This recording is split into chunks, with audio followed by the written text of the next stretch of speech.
Olha, ele falou que pode, vamos começar.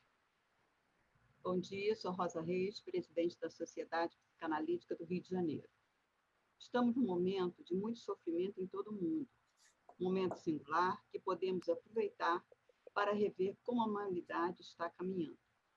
Entretanto, alguns preferem banalizar as perdas que tivemos e continuamos tendo, apesar de todos sabermos que hoje temos, até o momento, 10 milhões de pessoas infectadas pela Covid-19.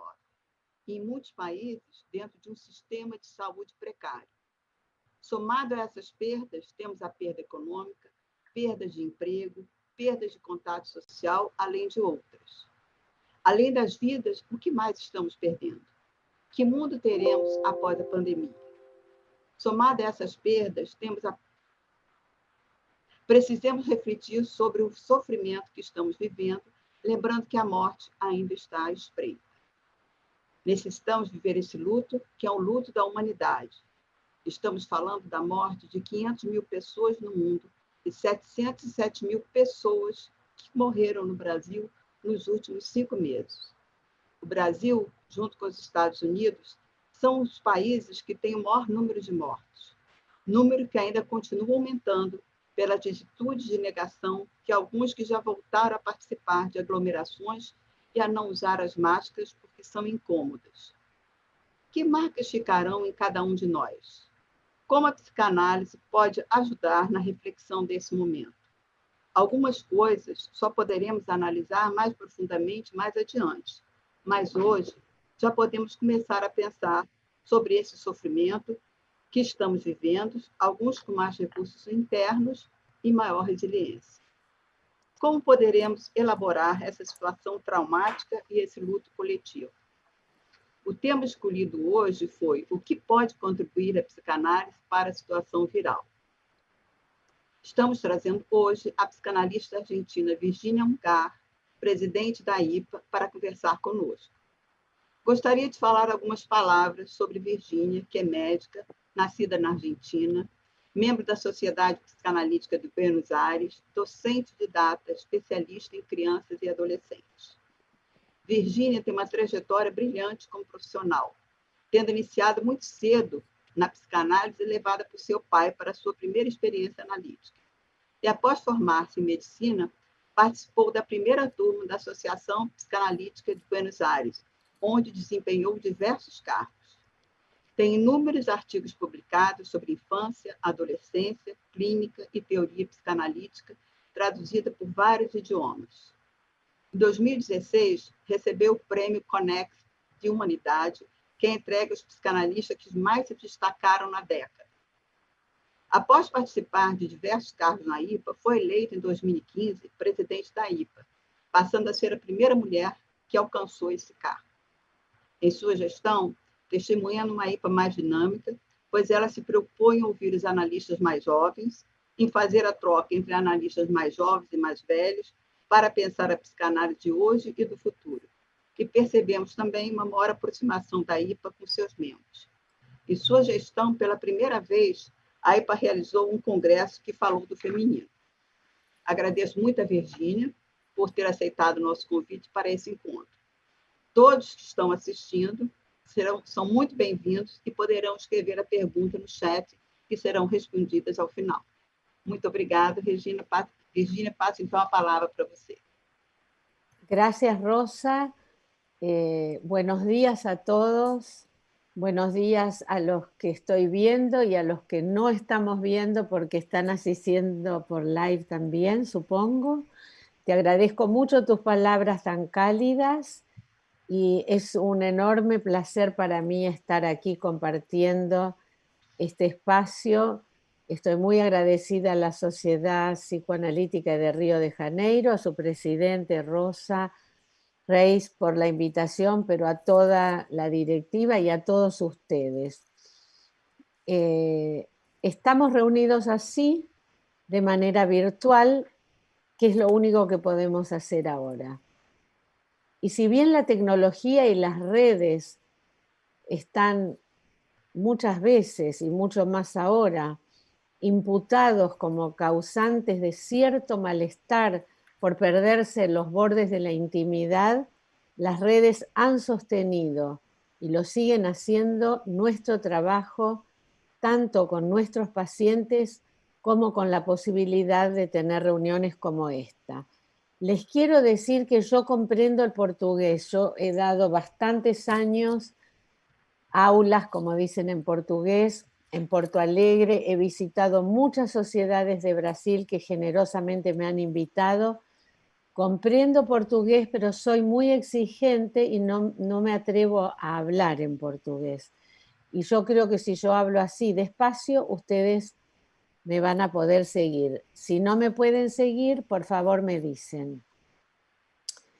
Como dijo Rosa, esta pandemia ha afectado nuestra vida cotidiana y profesional. Esto también es de acuerdo al lugar donde vivimos y donde ejercemos nuestra práctica.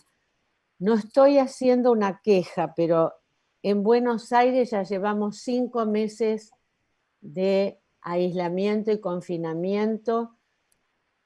Es muy largo, es mucho. Se hizo un aislamiento obligatorio, temprano, para poder reunir los recursos de salud necesarios. En este momento estamos en el peor momento donde suben los números de contagios de manera acelerada, pero esto permitió que durante unos meses se construyeran hospitales, por supuesto, de apoyo, que se importaran suficientes respiradores, que se consiguieran los elementos, y ahí estamos, en un momento difícil.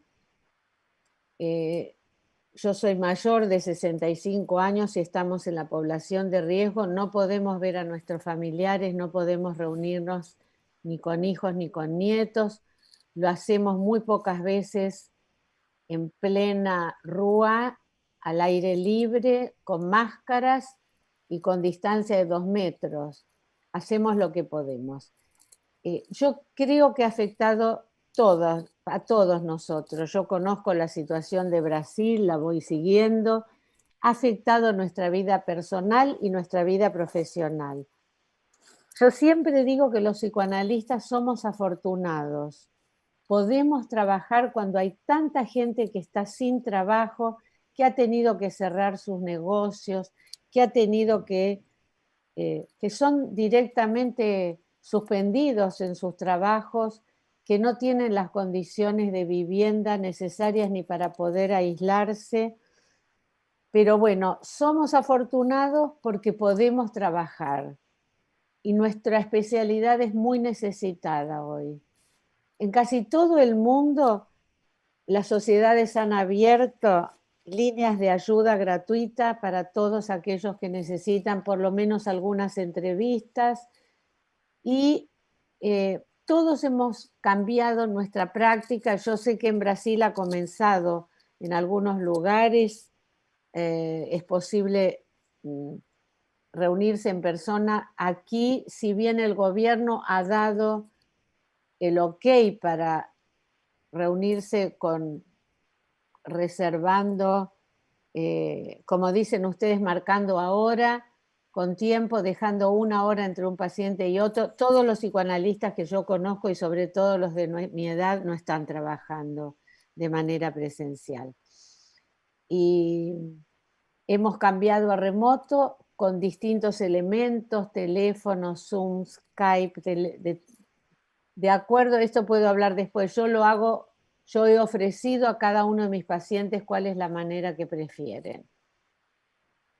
Personalmente, por la posición que ocupo de presidente de la IPA, hemos estado siguiendo la pandemia desde los comienzos del mes de febrero, ya que hemos comenzado a cancelar congresos como el de Asia-Pacífico en Sydney, Australia, que tenía 10 presentadores chinos como presentadores y muchos más registrados. Desde ahí comenzamos a cancelar uno atrás de otro. No les doy la lista porque es muy grande. En el mes de junio hemos realizado por primera vez la reunión del board de la IPA de manera remota por Zoom. Hemos cambiado el formato, hemos restringido el horario. Se pudo hacer. y lo hemos logrado de la misma manera que hemos logrado muchas otras cosas, pero también debo decirles que la presencia en persona también se hace sentir la falta, porque cuando nos reunimos en el board, 21 representantes de todas las regiones del mundo, los officers, el staff, compartimos cafés, cuando hacemos un break, compartimos desayunos, compartimos almuerzos, compartimos cenas, compartimos salidas, y eso da lugar a que la relación de un grupo de trabajo tenga otra perspectiva. Bueno, eso no lo tenemos, pero lo hacemos. Ustedes saben, pero les quiero decir también que la IPA ha comenzado a usar todos los recursos disponibles para mantener conectados a los miembros y también a los analistas en formación o candidatos. Hemos organizado muy rápidamente, y esto ha sido gracias al esfuerzo de todos nosotros, pero también del staff, una listserv a la que todos tienen acceso los que son miembros o candidatos de IPA, que para darles una idea, ya en las primeras 8 semanas tuvo 750 contribuciones. Tenemos un banner en la página web de IPA que dice Stay Connected, estemos conectados. Van a encontrar muchísimas contribuciones de todas partes del mundo, en muchos idiomas, hay muchos en español, hay en portugués, hay en chino, hay en todos los idiomas, donde se hacen contribuciones desde la experiencia de los analistas y candidatos que han hecho trabajos, algunos breves, algunos más largos. Visiten la página. También saben que hemos seguido haciendo, pero ampliamos el número y la oferta de webinars. Los webinars que eran en inglés, en francés, ahora son en inglés, en francés, en español, en portugués, en italiano y el viernes próximo en alemán. Quiero decirles que los webinars están abiertos a los miembros candidatos, pero a todo aquel que quiera inscribirse. Solo hay que inscribirse.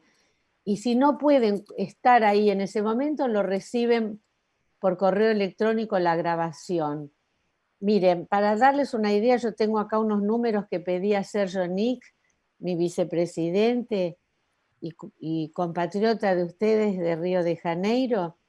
Los webinars de la serie COVID, donde intervinimos Sergio y yo de manera activa proponiendo nombres, temas, en los 8 primeros tuvieron 21.000 visitas, para darles una idea de cómo estamos tratando de llegar a todo el máximo de población posible. También hay 2 series de podcasts. Uno es una serie que inició Harvey Schwartz, el chair de IPA en la salud, que ya va por 70. Vayan a la web que están ahí. La IPA ha iniciado ahora otra serie de podcasts. Los invito a visitar. Estos son solo algunos ejemplos de todo el esfuerzo que la IPA ha hecho y sigue haciendo para llegar, para sostener nuestra presencia, para sostener nuestra escucha. Hubo un webinar que tuvo un formato diferente, que fue un diálogo entre Julia Kristeva y Dominique Scarfone, coordinado por mí, por la que les habla. Fue tanto el pedido que ya está en la web con subtítulos en español, inglés y alemán. No, por ahora no pudimos hacer el de portugués, pero ustedes comprenden español. Es muy interesante. El título era La situación viral y sus resonancias psicoanalíticas, que tiene que ver con el tema que estamos hablando hoy. Estamos en una situación muy difícil para nuestra profesión. Rosa ya habló de esto. Como dije que somos por una parte afortunados, quiero poner mi reloj para no pasarme, afortunados de poder trabajar cuando la mayor parte de la sociedad está parada. Pero enfrentamos, tanto pacientes como terapeutas, esta gran crisis de la humanidad que nos revela la fragilidad de nosotros los humanos nos revela nuestros propios límites y también para nuestra clínica se está presentando lo no representable y lo impredecible. Yo lo dije hace poco en uno de los webinars. Vivimos una realidad distópica, como las películas, los films distópicos, es la realidad que estamos viviendo. Esto nos desafía. En este contexto estamos viviendo una consecuencia, que habló Rosa de esto, de una manera de organizar la sociedad que los expertos dicen que tiene que ver con el llamado capitalismo global, pero estamos asistiendo al fracaso de este sistema.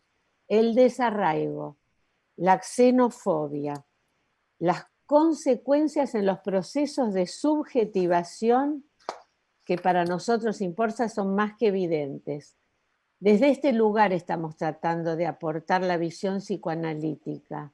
Y no solo esto, estamos dispuestos a intervenir con un programa que ya lleva 2 años que se llama IPA en la comunidad, que seguramente todos ustedes conocen, pero yo quiero mostrarles.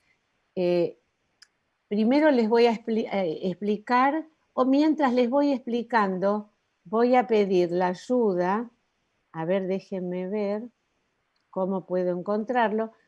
Voy a compartir la tela, la pantalla.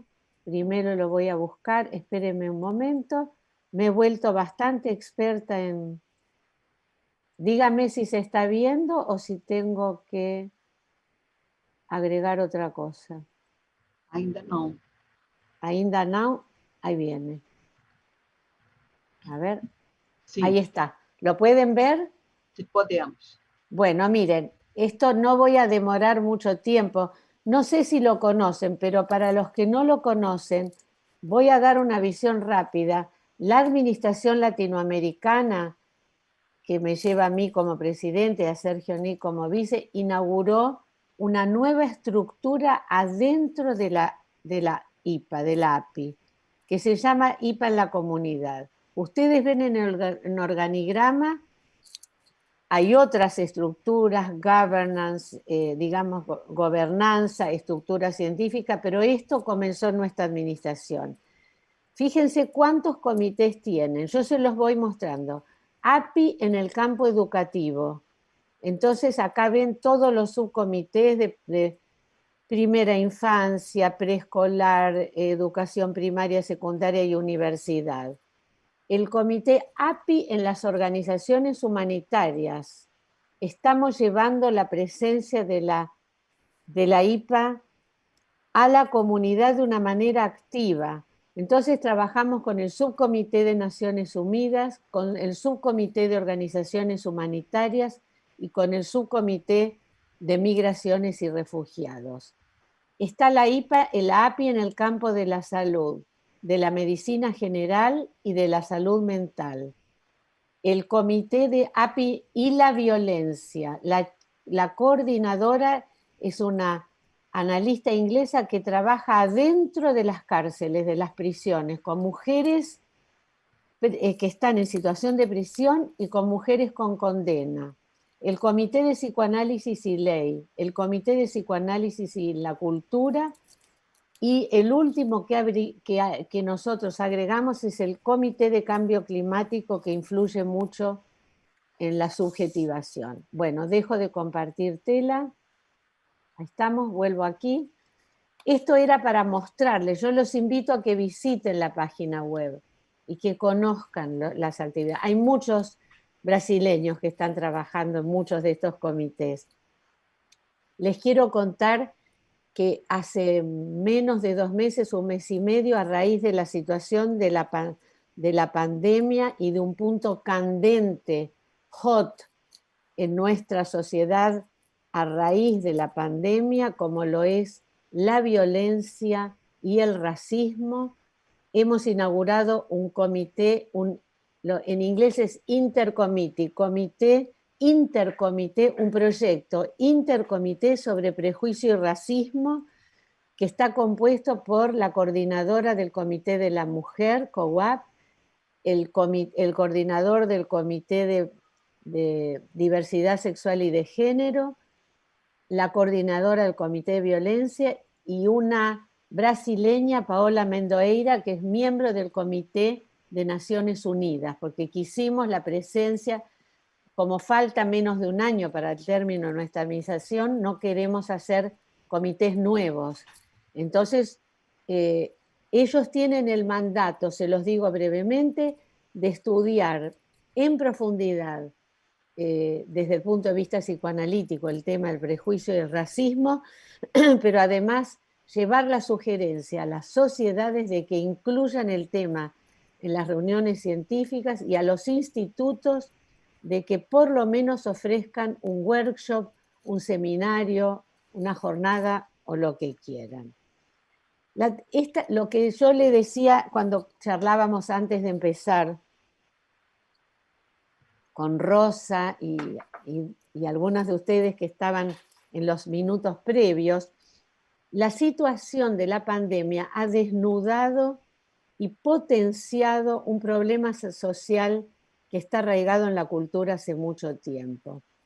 Y yo quiero detenerme unos momentos, porque ¿qué puede aportar el psicoanálisis? El psicoanálisis puede aportar a una visión sobre este problema.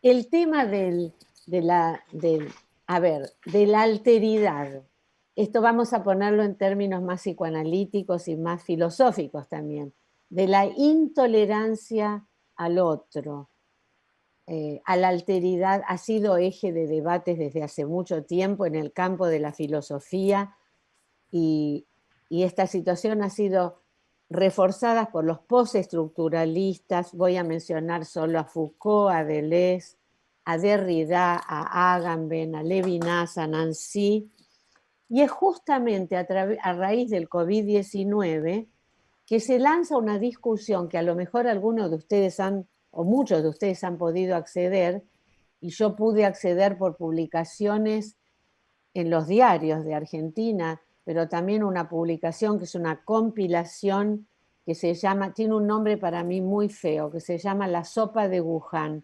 Yo no sé si algunos de ustedes lo leyó. Es una compilación muy interesante, pero el título no me gusta a mí. Una compilación de artículos muy interesantes. Ahí arranca una discusión entre filósofos contemporáneos a raíz de una declaración que hizo Agamben el 26 de febrero, cuando ya había arrancado la pandemia en Italia, y criticando las medidas de aislamiento y diciendo que son frenéticas, irracionales y totalmente inmotivadas, y que ustedes saben, toda una teoría sobre los estados de excepción, y provocaron un estado de excepción. A esto siguió un debate muy interesante en el que participaron Espósito y Jean-Luc Nancy discutiendo esto y diciendo que en realidad lo que ocurrió no es nada, no aceptaron su postura de que esto es un estado de excepción, porque dijeron que justamente son los estados los que han fracasado en poder ofrecer las soluciones sanitarias y las medidas sanitarias necesarias. Entonces, no me voy a detener en esto, pero es una discusión filosófica interesante que no está ajena para mí al psicoanálisis, que el psicoanálisis puede retomar, y es justamente Julia Kristeva quien retoma este tema también a propósito de la situación viral en este webinar que yo les dije que les recomiendo que vayan a la página web, lo miren, lo escuchen. Va a estar, si hablan francés bien, si hablan inglés bien, y si no, en español. Cuando ella habla de la situación viral y sus resonancias psicoanalíticas, por suerte, yo había insistido mucho y se consiguió aumentar la capacidad. Tuvimos 2.700 inscriptos. No todos pudieron entrar, porque hay una capacidad de 1.000, pero lo recibieron después, ¿no?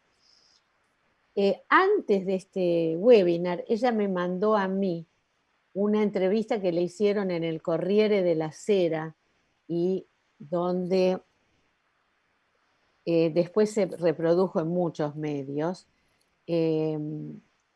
Y quisiera transmitirles algo, porque tiene que ver con la convocatoria y la invitación de hoy, donde ella retomó el tema de la viralidad. Ustedes saben que Julia Kristeva es una filósofa, lingüista de mucha trayectoria y psicoanalista. Ella es miembro de la Sociedad Psicoanalítica de París. Kristeva, yo siempre digo que ser presidente de la IPA me toma mucho tiempo, mucha energía, a veces me trae situaciones que me hacen difícil dormir porque hay muchas tensiones, lo vamos llevando bien, pero también trae momentos que yo creo que si no hubiera sido la presidenta de la IPA no hubiera podido vivir. Me lleva a conocer lugares que no había conocido, culturas, y uno de los privilegios que tuve es haberla invitado a Julia Kristeva para dar la conferencia inaugural, que también está disponible para todos, en el Congreso de Londres de hace un año, donde el 24 de julio ella habló sobre lo femenino, y esto me dio la oportunidad de hacer una relación personal con ella porque preparamos esta conferencia de apertura y fui varias veces a Europa por distintas razones de trabajo. Hice una parada en París y almorzamos juntas, y ella ahora me ha dado el privilegio de considerarme una amiga, y yo le agradezco porque estoy en una edad donde no es muy fácil hacerse amigos. Eso es fácil en la infancia y en la adolescencia, pero yo agradezco este privilegio que ella me da, además de llamarme su amiga. Pero quiero traerles las ideas de ella sobre el COVID y la situación viral. Y también hay algo que se ha puesto en evidencia de una manera muy terrible, que es el tema de las migraciones. Por suerte hemos inaugurado dentro de IPA en la comunidad, en ese organigrama, un subcomité de migraciones y refugiados, porque es un problema que está ahora presente y que va a estar, yo creo, de manera muy terrible presente en lo que se llama la pospandemia, que Kristeva misma encarna el drama de la migración. Me parece interesante contarles porque es una colega además. Si ustedes no lo saben, ella nació en Bulgaria, salió con una beca a los 21 años hacia París a estudiar lingüística, fue la discípula directa de Roland Barthes, se casó con un gran escritor francés, Philippe Soler, se radicó en Francia, se casó, y justamente el año en que la conocí, en el enero de 2016, de 2018, ella fue objeto de una gran persecución por parte del gobierno actual de Bulgaria, que la acusó de ser una espía y publicó 400 cartas íntimas de ella, las fotografió y las publicó, y fue una polémica en todo el mundo, ¿no? Es una correspondencia privada de ella con su madre, de ella con su suegra, de ella con su hermana. Ella es una mujer muy fuerte, brillante, profunda a la vez en su pensamiento, y esta acusación le dolió profundamente. Cuando ella está acostumbrada a estas denuncias, es una denuncia falsa, pero no importa, porque cuando uno ya está acusado ya está en boca de todo el mundo. Y como en la IPA, a pesar de que he recibido algunos mails sugiriéndome que retirara la invitación por esto, yo no de ninguna manera iba a retirar la invitación. Cuando nos encontramos en persona, agradeció que hayamos sostenido la invitación, y yo le dije que esto se entiende, que esta es la manera en que está el mundo yendo de un polo al otro en ideologías, y me dijo: esta vez me dolió mucho, se metieron adentro de mi intimidad más profunda. Bueno, para introducirles un poco algo del contacto con ella, en esta entrevista ella dijo que la palabra viral está siendo usada en tiempos en los que hablamos de una hiperconectada actividad política y económica. Y ella siguió diciendo que aquello que viene por vía del contagio, por precipitación, lo viral se hizo parte de nuestro ambiente como las redes. Ustedes saben que antes de la pandemia, cuando alguien quiere hablar de un video que subió alguien a YouTube, dice se viralizó. Entonces, lo que se produjo dentro de lo que ella llama la aceleración de nuestra civilidad, que llegó a un estado viral, yo creo que es muy importante, es que la metáfora se volvió real. Esto es muy serio, digamos, ¿no? Entonces, Espósito y Nancy, cuando hablaron en este debate con Agamben, dijeron que hablaron de nuestra fragilidad inmunológica frente a lo desconocido. Y lo cierto es que el peligro está dentro de nosotros mismos. Hay una situación que hablé ayer en un foro en Abdeva, que me invitaron como invitada especial una vez, y hace 5 meses que estoy acudiendo todos los viernes. Es un foro para padres y para todos los que quieran, que se llama SOS. Estamos todos en casa y estoy haciendo home office. Entonces vienen padres, de todas partes del mundo. Pero ayer hablamos de este tema también, que se los quiero plantear a ustedes hoy, porque soy analista de niños, yo sé que aquí hay analistas de niños. ¿Cómo es esta noción donde para los niños tienen que estar alejados, porque tienen que estar alejados de sus abuelos, por ejemplo, porque son portadores, la mayoría sintomáticas del peligroso virus que les puede hacer daño? Yo voy lanzando temas que vamos a tener que estudiar.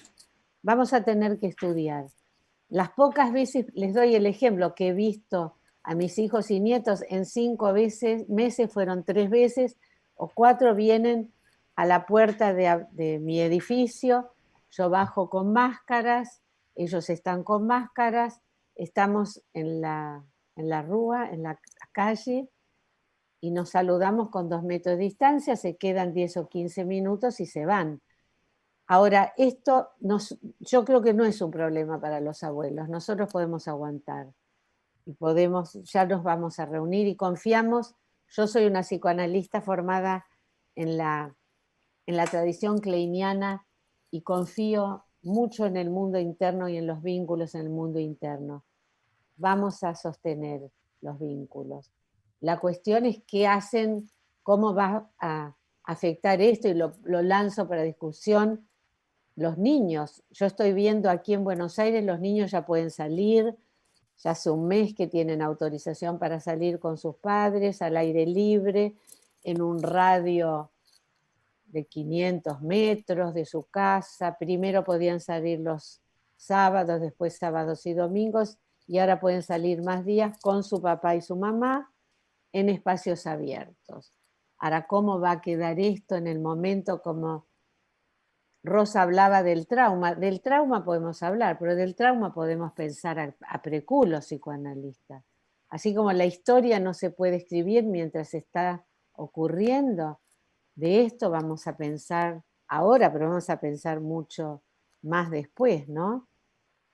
Entonces, yo les vuelvo a decir que hoy es muy difícil lidiar con la alteridad, no rechazar.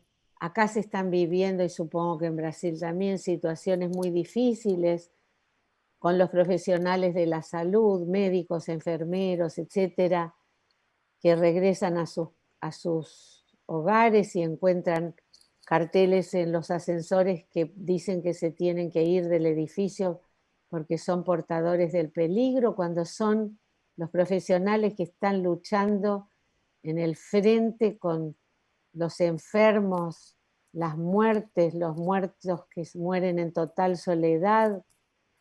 Bueno, esto es un efecto también de la intolerancia al otro. En ese sentido, yo creo que tenemos que pensar como analistas el tema de el malestar en la cultura del que ya habló Freud hace tanto tiempo. Me parece que es parte de un malestar en la sociedad contemporánea, en donde el eje parece o parecía y parece estar anclado en amarse y darse bienestar a uno mismo.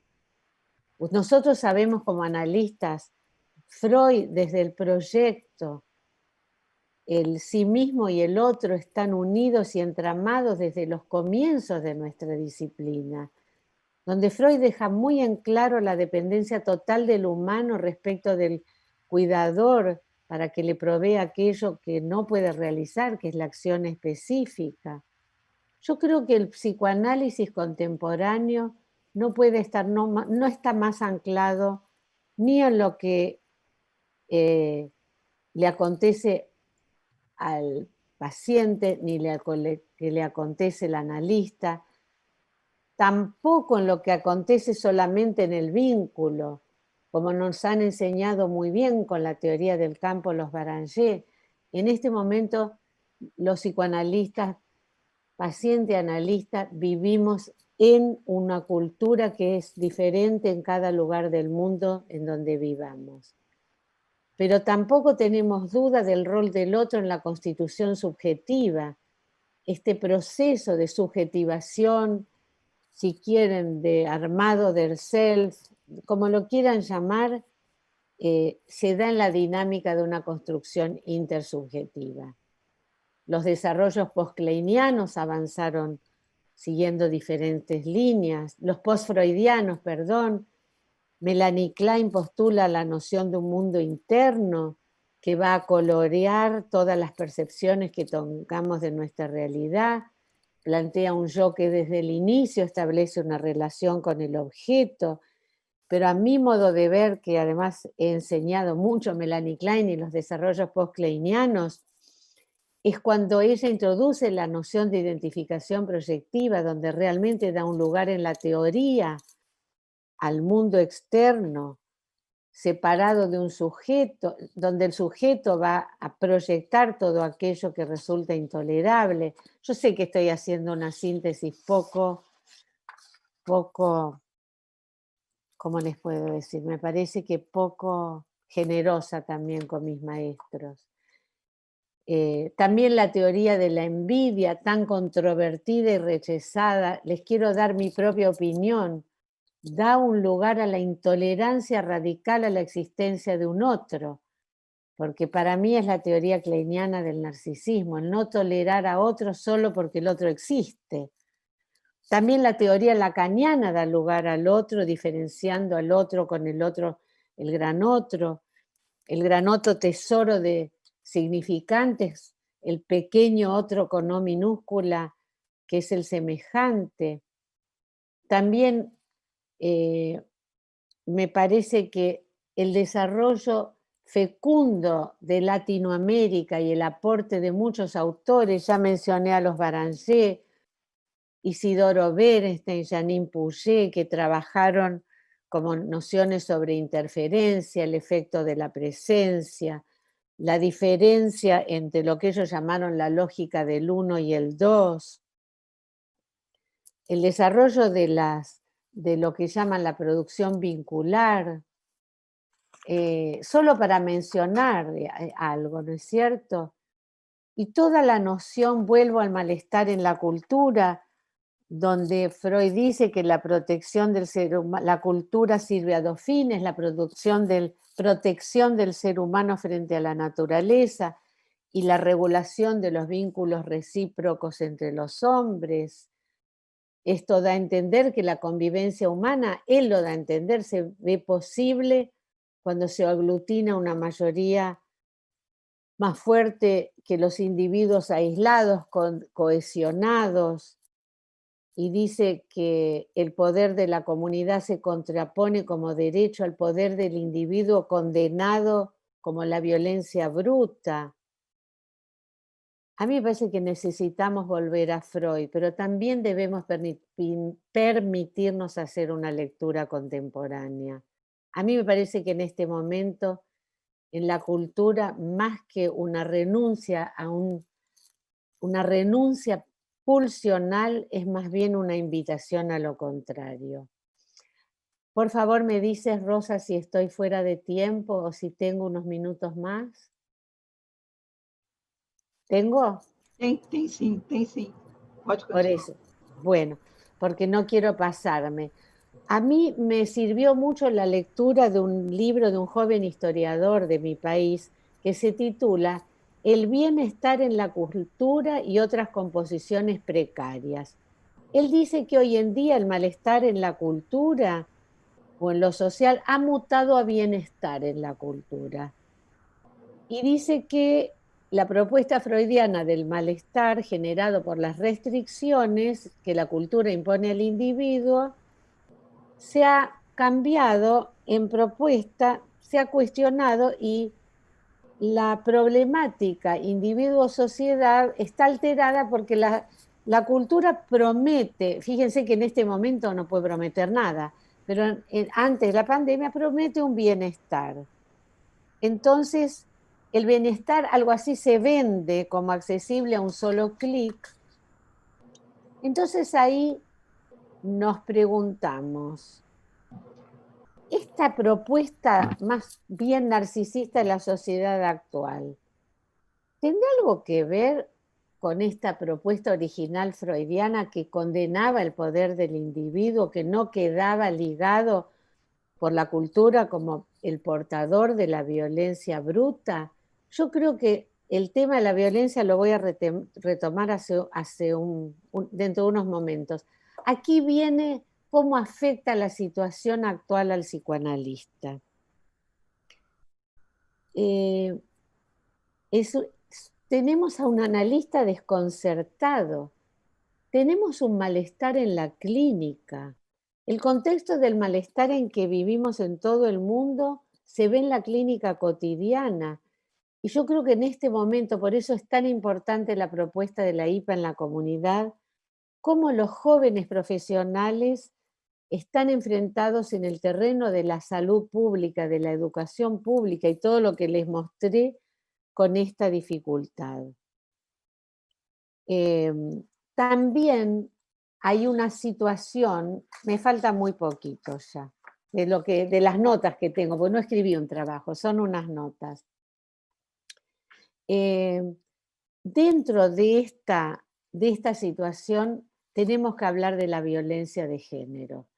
Yo no sé qué pasa, no tengo los datos de Brasil, lo que les puedo decir que en Argentina las denuncias en persona no han aumentado porque no se podía salir y no se puede salir todavía, se puede salir con muchas restricciones, pero ha aumentado de una manera impresionante las denuncias por vía chat, por teléfono, por las redes, no por las redes, por las vías que el ministerio, acá hay ahora desde diciembre un Ministerio de la Mujer. Es impresionante. Por supuesto que nos podemos dar cuenta rápidamente que el encierro y el aislamiento promueven la violencia. Y esto es algo que nos hemos ocupado en la IPA, en el Comité de la Mujer, de organizar reuniones de las que yo participé. Se ha hecho visible el tema de la violencia de género y nosotros los profesionales de la salud mental no podemos dejar de expresar nuestra fuerte oposición a cualquier tipo de discriminación y de violencia contra la mujer. Les quiero contar algo que me parece interesante. Participé, en realidad, ayudé a organizar un encuentro de mi sociedad con una mujer y un hombre que trabajan en el Ministerio de la Mujer, porque es hora de estudiar y el psicoanálisis tiene mucho para aportar, no solo la construcción de lo femenino, sino cómo es la historia y la situación actual en la construcción de las masculinidades. Esto es algo que me parece importante, porque en un encuentro, en un congreso de COAP, van a ser pronto 2 años, en el que participé, era el pleno auge del Ni Una Menos, del Me Too. Hablamos psicoanalistas, yo fui una invitada a abrirlo, y he hablado, otro día si quieren me invitan y hablamos sobre este tema, sobre el techo de cristal, la noción de techo de cristal, que viene de la economía feminista, pero que me invitaron a hablar sobre la dialéctica interno-externo, porque también las mujeres contribuimos a esto, no son solo los hombres. Tengo todo un trabajo que en otro momento podemos hablar, pero les quiero decir que es un momento donde el psicoanálisis tiene mucho que aportar. A mí, el haber sido elegida como la primera presidente mujer de la IPA, me ubicó en una situación tanto personal como institucional nueva. Yo les quiero decir que he pasado los últimos 5 años estudiando todo lo que puedo sola, no puedo tomar cursos, aulas, ni estudié mucho sobre el tema de género y también mucho sobre el tema de las instituciones, porque me interesan los temas como la autoridad, el poder, que el poder es algo que se construye en oposición al autoritarismo y cómo esto influye en todas las instituciones y también en las instituciones psicoanalíticas. A mí me preguntaron cuando me eligieron algo que no puedo contestar. ¿Por qué pienso yo que la Asociación Psicoanalítica Internacional se fundó en 1910 y solo 105 años después una mujer fue elegida como presidente? Yo no creo que puedo dar una respuesta, esto lo tienen que dar, la respuesta hay que estudiarla en conjunto con colegas que trabajan en el campo de las ciencias sociales. Lo que sí puedo decir es que el momento en que nació el psicoanálisis en plena era victoriana, en ese momento el hombre era el centro de la vida, no solo familiar, sino institucional, hubiera resultado impensable. Me parece que es directamente, y yo no soy de las personas que me uno demasiado a las críticas a Freud. Hay mucho para decir. Yo sé que Freud dejó la pregunta ¿qué quiere la mujer? Abierta, sigue produciendo, habló de la mujer como un continente enigmático y oscuro, pero no quiero dejar de decir que las mujeres han sufrido un proceso de silenciamiento que viene, ahora no voy a hablar de esto, si quieren cuando me pregunten lo amplío, que viene desde los inicios de la cultura occidental. Esto tengo el ejemplo de la Odisea de Ulises, después se los digo. Pero Freud les dio voz a las mujeres. Freud les dijo, vengan, recuéstense en el diván, y les dio la regla fundamental y les dio la voz a las mujeres. Yo no necesito reivindicar a Freud, yo sé las críticas que Freud recibe por su posición frente a la mujer, pero también tenemos que pensar que hemos tenido las pioneras del psicoanálisis desde el comienzo, ni que hablar de Anna Freud, de Melanie Klein, de Esther Wieck, de Hannah Sigal, de las pioneras en Argentina, en Brasil, en el mundo. ¿Por qué tardamos 105 años? Creo que tenemos que seguir estudiando esto. Entonces, a ver si hay algo más en mis notas. Yo con esto no estoy negando, sino todo lo contrario. Yo les puedo decir que yo no he sufrido discriminaciones por ser mujer en el ámbito ni de mi profesión, ni de mi familia, ni de mi país. Sí, formas sutiles. Tengo que reconocer, formas sutiles sí, pero no puedo hacer una queja de esto. Pero yo no puedo negar el lugar vulnerable que sigue teniendo todavía la mujer en nuestra sociedad. Yo creo que toda nuestra generación en el terreno psi fue atravesada por muchos cambios en diversos ámbitos. pero también nuestra generación y las que están junto a nosotros, la de los jóvenes, se enfrentan a diversos interrogantes, como los que les planteé: pensar el lugar de la mujer, pensar el lugar de la masculinidad, pensar nuestra vida institucional, pensar nuestra vida pública. Y yo estoy muy contenta que este encuentro se constituya en un aporte más a la construcción de esta generación y del futuro que todavía está en formación. Muchísimas gracias. Obrigada, Virgínia. Agora nós vamos passar para a Mariângela, que vai começar a ler as perguntas e as observações, mas você deu uma visão bastante ampla desse tema, né? Que esse tema realmente pega tudo, né? Desde o atendimento online até mesmo a violência que foi dentro das famílias, que num relacionamento mais próximo tiveram muitas dificuldades, né? A gente tem notícia de muitos casais que se reaproximaram. E tem uma paciente que diz assim: descobri que meu marido é meu companheiro, né? O marido que fala, eu agora virei um ótimo faxineiro, eu não sabia fazer nada, né? Então foram experiências que marcaram, né? Enquanto outras pessoas, infelizmente, não aguentaram essa proximidade, né? Então nós não vamos ficar incólumes a essa situação, né? É uma situação muito particular e que ninguém estava preparado, né? Mariângela, teremos algumas notícias, algumas perguntas?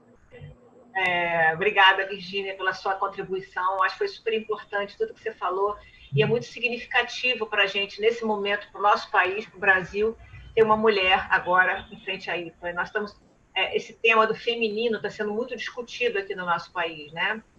E agora a gente tem a COVAP Brasil, tem o COAP Brasil, e tanta gente estudando e discutindo, né? Nós já temos aqui alguns comentários, tá?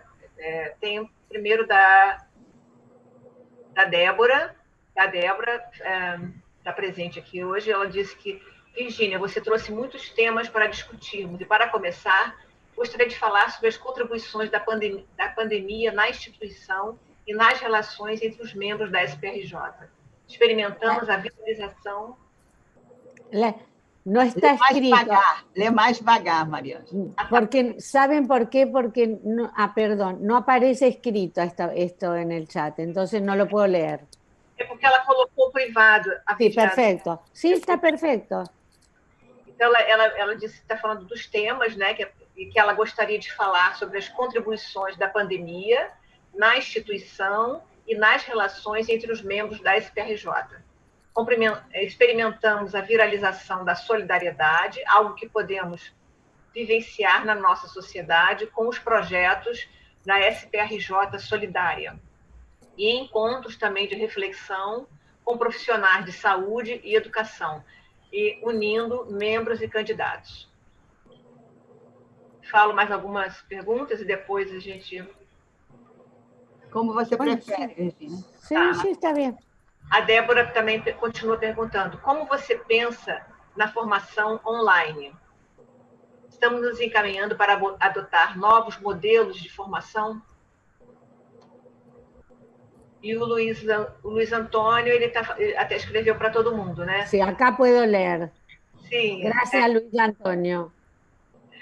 Se não podemos pensar no instinto de morte puro, no item as intempéries, das angústias reais, o que não possibilita o domínio psíquico, que é a repetição da experiência de satisfação, o desejo, se isso não acontece graças ao desequilíbrio do sistema ecológico que traz o vírus, que é habitante dos animais silvestres para o humano, se isso não acontece, ele está perguntando se isso não acontece graças ao desequilíbrio do sistema ecológico que traz o vírus, que é habitante dos animais silvestres para o humano. Não temos, então, o instinto de morte, que, como masoquismo primário, permanece dominante no eu? Deixe, então, de estar a serviço do princípio do prazer? ¿Quieres que não acumular. ¿Querés que vamos así de... sí. Mais algumas perguntas, né? Ou você fala? Como quieras. Como que, yo no voy a poder responder a todo, pero voy a hacer comentarios, ¿sí?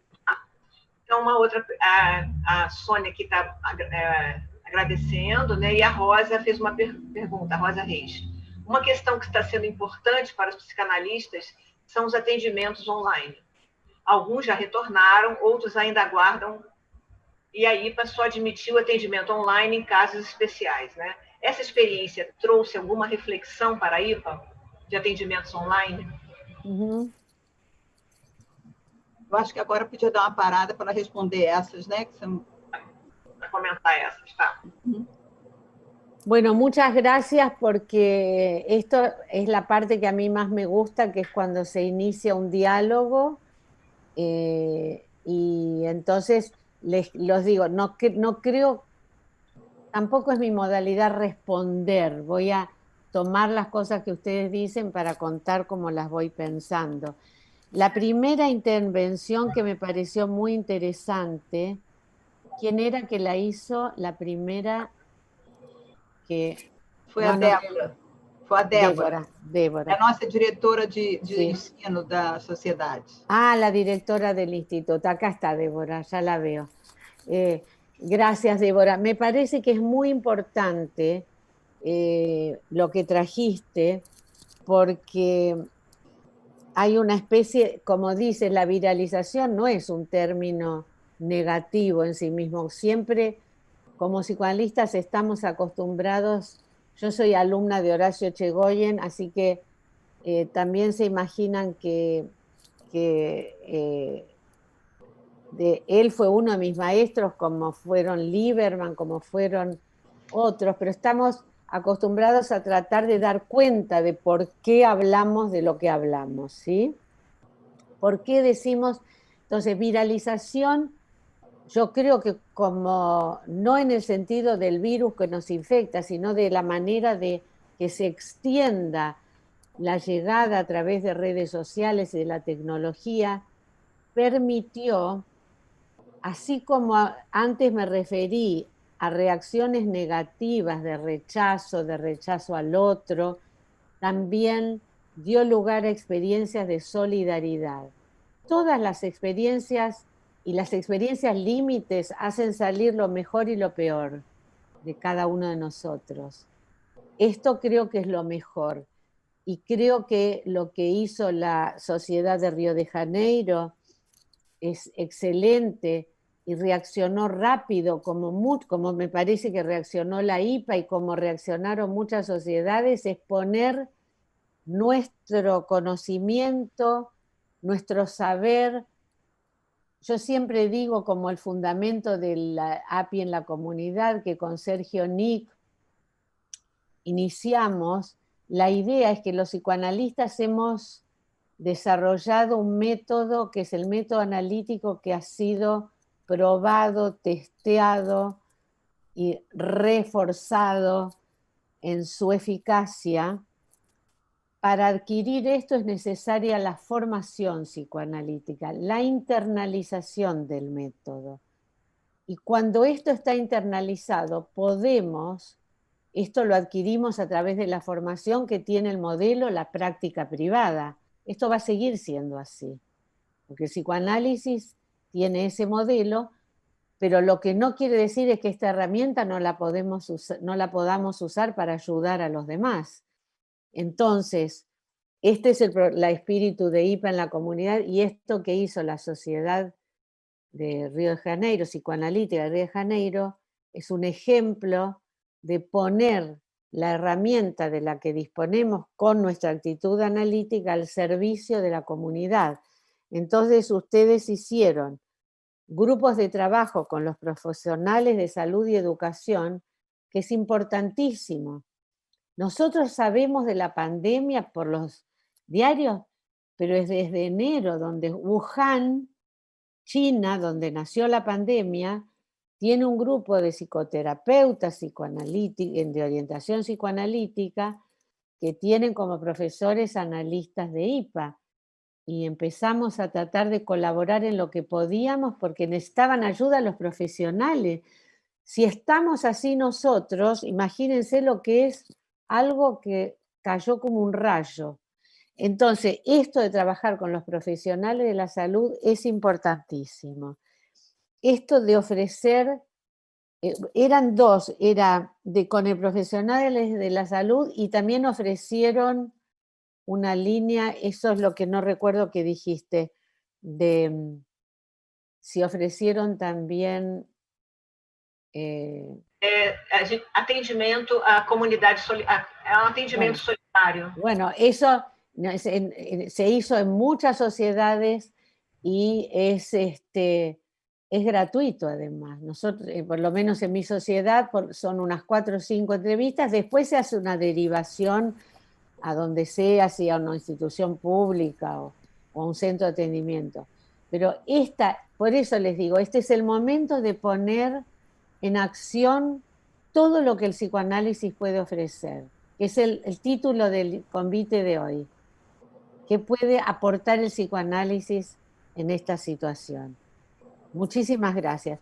El tema de la formación online, así como fuimos rápidos en establecer foros para discutir, debatir, comentar, también fuimos rápidos en enviar una comunicación a todas las sociedades diciendo que suspendíamos el requisito presencial para la formación online porque rápidamente nos dimos cuenta con la aceptación de todo el comité ejecutivo de que era necesario sostener los tratamientos no solo de nuestros pacientes, sino de los analistas en formación.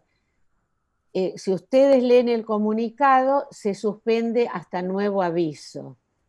Por supuesto que la experiencia del atendimiento online va a traer muchas enseñanzas, pero nosotros tenemos una regulación con respecto al análisis de formación, que la IPA tiene sus regulaciones, y eso está también en estudio. Ya desde hace un año hay un comité que se llama Formación Remota con colegas de las 3 regiones y también de Asia-Pacífico, creo que hay alguien que todavía no está constituida, donde están estudiando el tema de la formación remota y las experiencias y están revisando los criterios.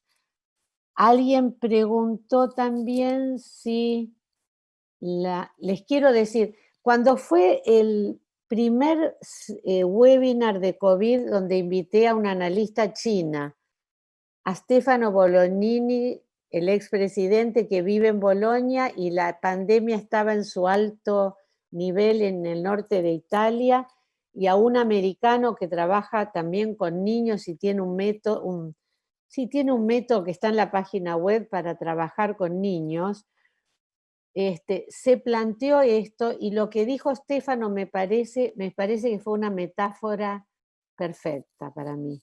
Cuando le preguntaron algo parecido, dijo, miren, cuando hay un terremoto, las familias salen de sus hogares destruidos y arman una tienda. ¿Se dice tienda, una carpa? ¿Cómo dicen en portugués? Una carpa, una tienda de campamento, cuando van de campamento.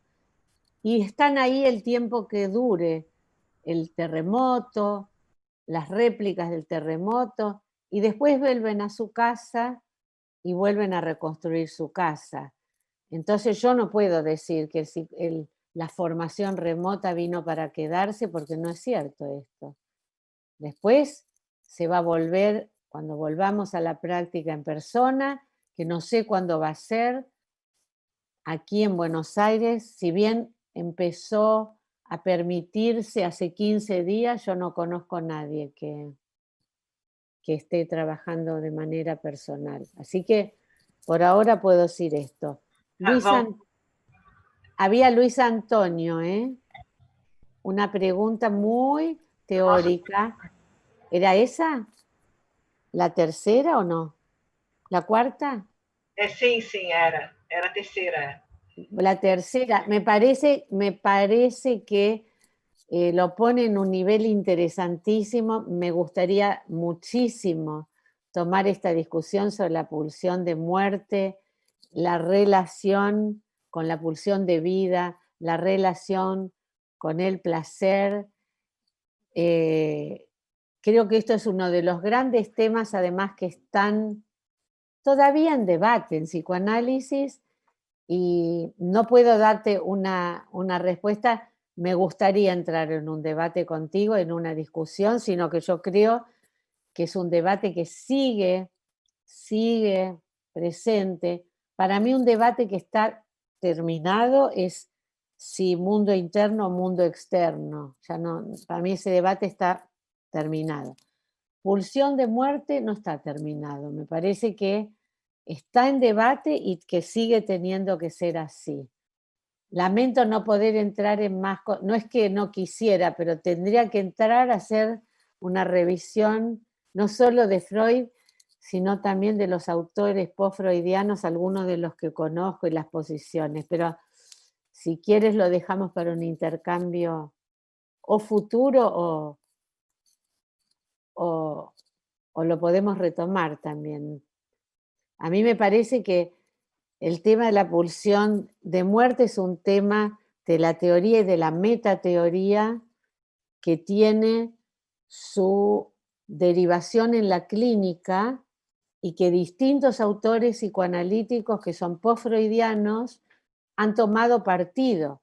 Para darte una idea y empezar una discusión, este fue el punto de decisión en la escuela inglesa a partir de la presentación de Melanie Klein, donde directamente Melanie Klein, decimos aquí, se juega por el impulso de muerte y su expresión en la clínica, que es la envidia, mientras que Winnicott se aparta la hija de Melanie Klein, y se aparta también Paula Heyman, y se apartan otros autores. Hay otras formas de la pulsión de muerte en la clínica, como Thomas Green, y no quiero dejar de lado otros autores, pero por lo menos, y lo que tomas en tu intervención a mí me parece fundamental, que es la toma de conciencia del desequilibrio en el sistema ecológico y lo que estamos haciendo los seres humanos para destruir nuestro propio sistema en el que habitamos.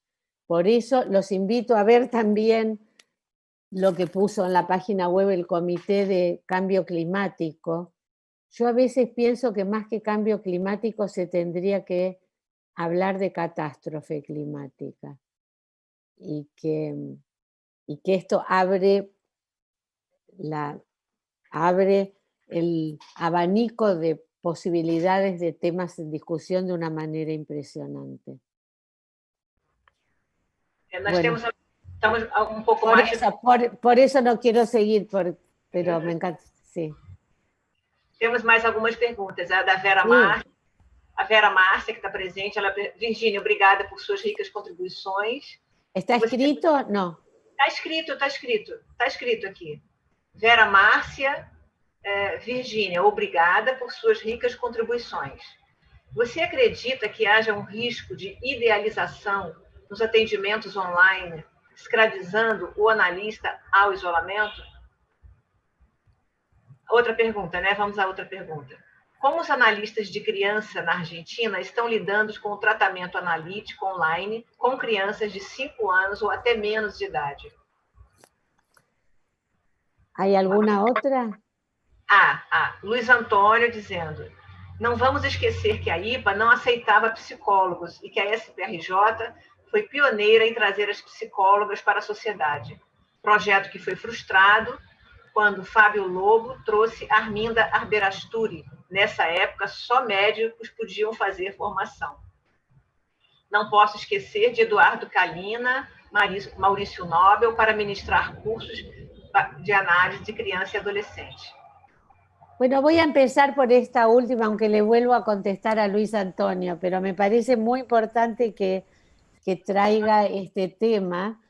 Por supuesto que la IPA no aceptaba psicólogos. Yo empecé mi primer análisis cuando tenía 18 años.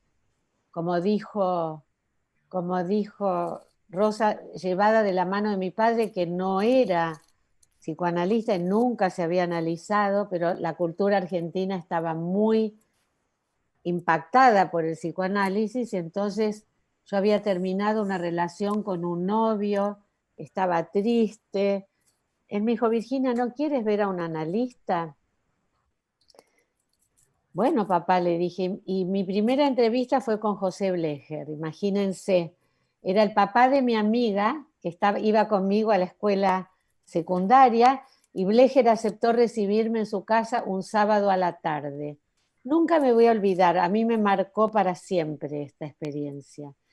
Pero así les digo cómo llegué al psicoanálisis. Yo estaba estudiando antropología en la facultad en ese momento de Filosofía y Letras, sigue mi interés, mi amor por la antropología. Empecé, él por supuesto no me atendió, estaba muy ocupado, me derivó, hice mi primer análisis. Después de 1 año y medio descubrí que el psicoanálisis era lo que yo quería hacer. Y me enteré que para ser psicoanalista tenía que estudiar medicina. En ese momento.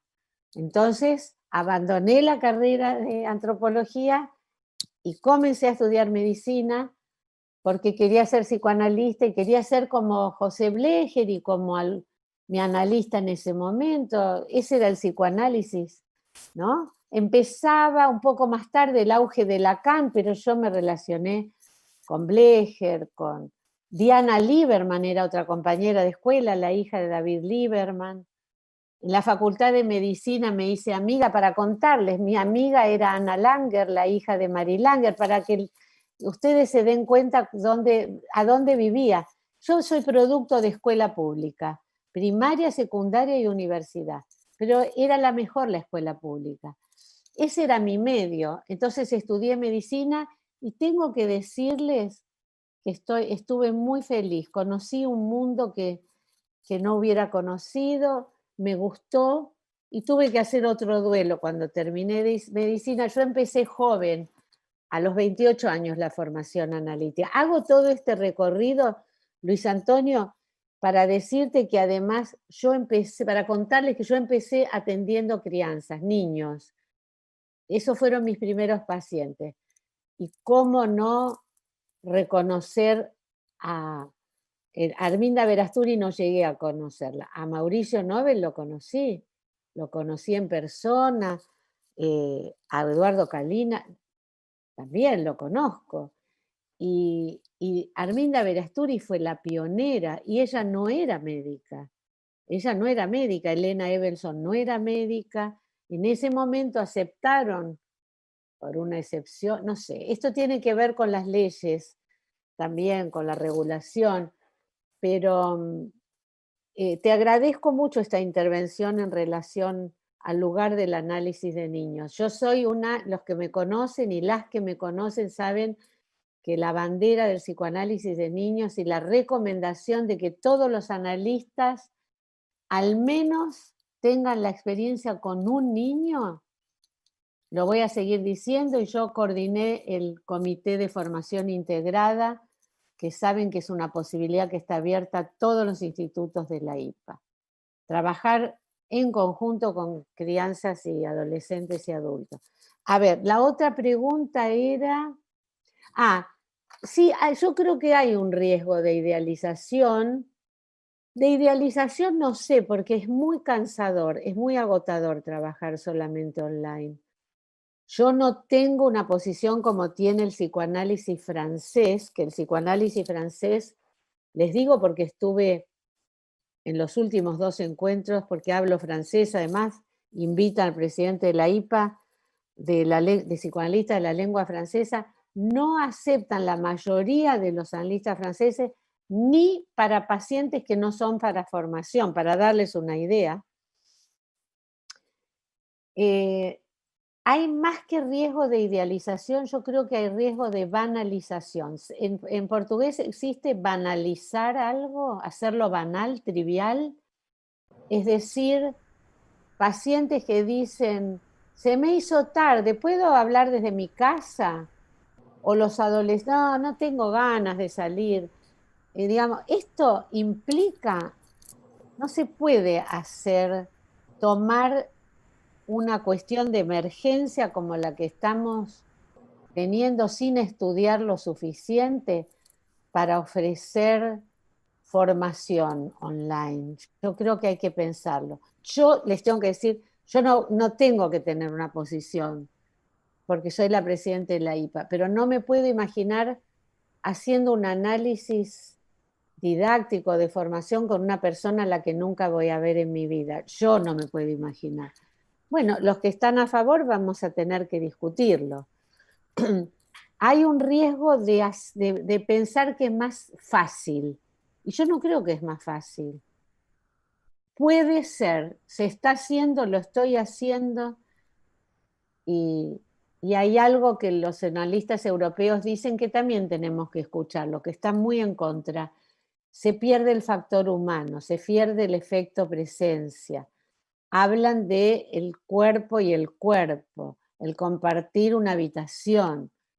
Estoy dándoles argumentos de los dos lados. Lo que yo temo es que se tome esta emergencia como una situación de oportunidad para embanderarse en posiciones de antagonismo y de lucha. Yo creo que tenemos que pensar muy bien antes de hacer eso. A ver, Vera, ¿era esto? Luiz Antônio colocou mais algum comentário aqui. São pós-freudianos, né, e outras compreensões do psiquismo diferentes da metapsicologia. Sim. Sim. O homem do núcleo gliscocário, interpretação fora do setting, agressão, grande pensador, de grande auxílio à clínica. Sí, gracias Luis Antonio. Blecher, ¿qué decirles? Lamentablemente murió a los 49 años, cuando tenía toda la vida por delante. El núcleo gliscocárico, simbiosis y ambigüedad, el artículo sobre la entrevista psicoanalítica, el encuadre. Hay aportes latinoamericanos que por suerte, después miren, lo que estamos luchando para que todo pueda ser traducido, para que haya más publicaciones de todos los autores latinoamericanos, estamos tratando de hacer mucho por eso. A ver, ¿cómo estamos lidiando los analistas de crianza? Como yo estoy lidiando, les cuento mi experiencia. Sí, yo en este momento trato de, digamos, no tomo niños muy pequeñitos, pero tengo 2 crianzas en análisis en este momento. Estoy usando la plataforma de Zoom, la que es compartir tela, ustedes la tienen acá. Ahí abajo, donde dice compartir tela, hay una opción que dice compartir pizarra. ¿La ven ustedes? Búsquenla. Entonces yo estoy utilizando con 2 pacientes que son un poquito más grandes, dibujos en la pizarra, jugamos ¿cómo llaman al juego del ahorcado en portugués? Hangman. El que hay que, ¿cómo se llama? Forca. Forca. Bueno, estamos jugando como podemos. Y yo lo que hago es que les digo lo que me pasa a mí, pero yo ya tuve que intervenir en 2 seminarios que Abdeva ofrece sobre atendimiento online de crianzas.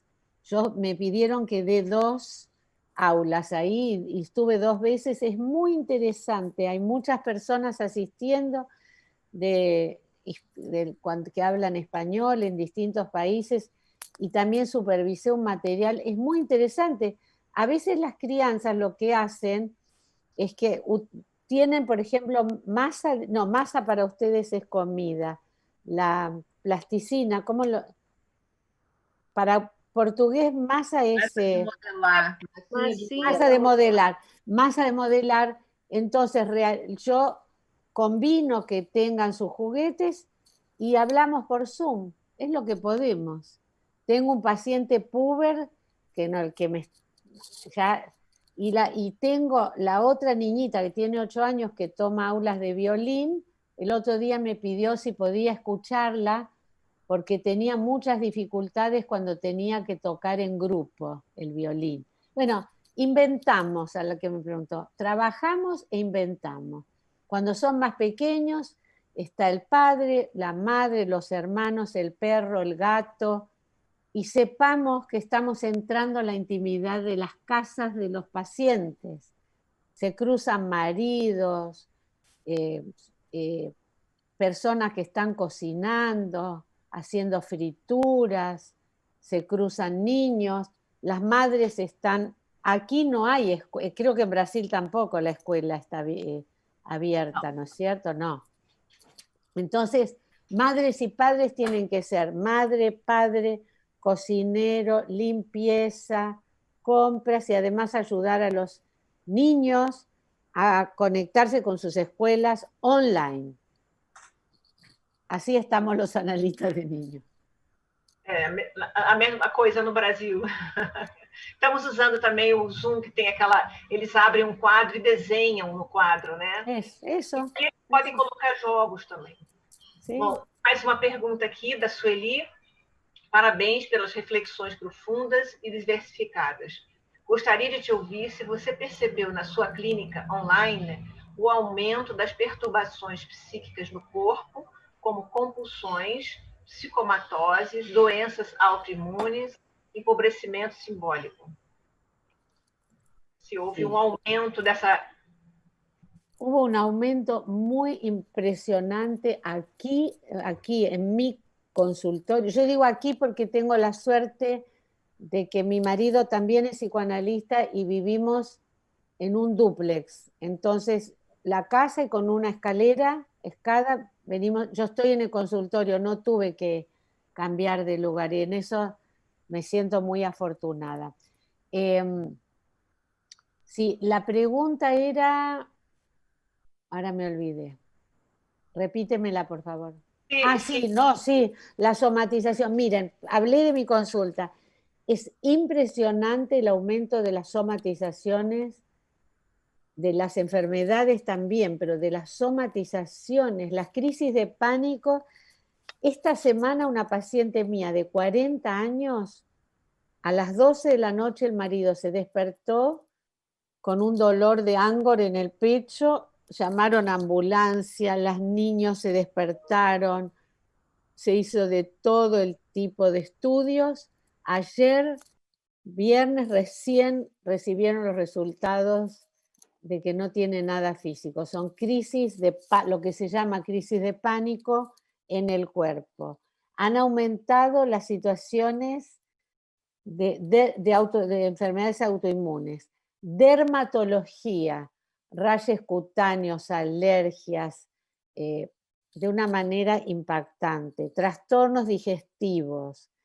Sí, por eso digo que nosotros tenemos la suerte de poder trabajar, pero también somos afortunados de poder ayudar. Es muy importante y a nivel ya no psicosomático, sino psicológico, han aumentado las fobias, las ansiedades. Hay estoy viendo niños y adolescentes que no quieren salir. Así como hay algunos que salen, se contagian, beben del mismo vaso, de la misma copa, beben, comen. Hay otros que tienen mucho miedo. Se incrementaron las fobias también.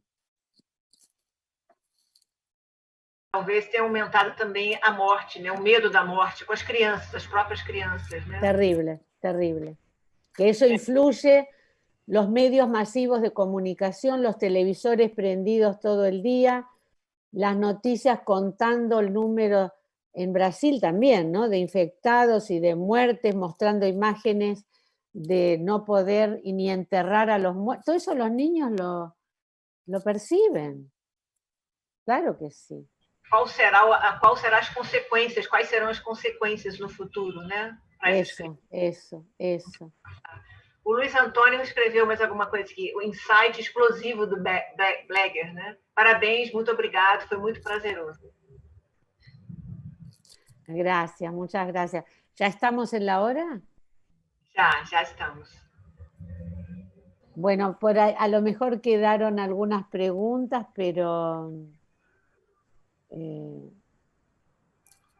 sí, ya está, me parece. Yo les quiero agradecer mucho esta oportunidad. Para mí siempre es un gusto y mucho más estar con ustedes, con los miembros de su sociedad. Espero que también con candidatos y con todos los que escucharon. Virgínia, agradecemos muito a sua vinda aqui no nosso Zoom, né, para conversar, né? Na nossa sociedade, a gente percebeu muito isso, a coisa de algumas pessoas se aproximaram muito. No começo, as mais velhas ficaram assim, um pouquinho de dificuldade, mas um membro foi ajudando, o outro foi ajudando, e temos aí cada vez mais pessoas aderindo aos nossos encontros, né? Então, a pandemia tem esse lado ruim, né, desse sofrimento todo, mas tem também essas possibilidades que até pela solidão, acredito, né, as pessoas foram buscando possibilidade de se encontrarem, né? Nas primeiras reuniões da sociedade, o que mais se ouvia era quanto tempo, sabe, de uma saudade muito grande, que foi muito bom a gente perceber como os membros tinham esse afeto que não era falado no presencial, né? Então, te agradeço muito, você trouxe temas muito importantes para a gente pensar, y hasta un próximo encuentro, entonces. Bueno, hasta la próxima, y bueno, que estemos todos bien y que esta situación, no digo que se va a resolver rápido, pero lo mejor que se pueda. Que estemos todos con salud. Obrigada, obrigada. Cuidando, né? E continuar cuidando para continuar com saúde. Eso sí, continuar cuidando, hay que continuar cuidándonos. Tá bom, muito obrigada, Virgínia. Tchau. Tchau.